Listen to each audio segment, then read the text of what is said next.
Hello people, welcome to my channel Initial Solution.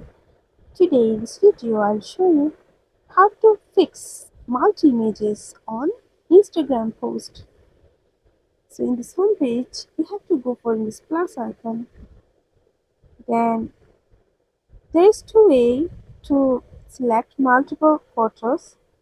So just if I go for hold the picture, then you can select uh, multiple pictures from here. You can see another way. Okay, just select that things.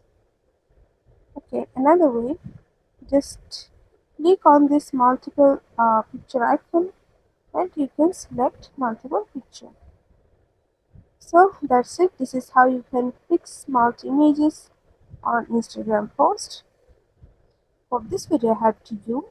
If it did, then please like, comment and share. Subscribe to our channel and don't forget to hit the bell icon for more videos. Thank you. This video is sponsored by Zerosoft. Zerosoft offers graphic design, UI UX design, digital marketing, and web development. Elevate your brand with Zerosoft today. For more details, check the description box.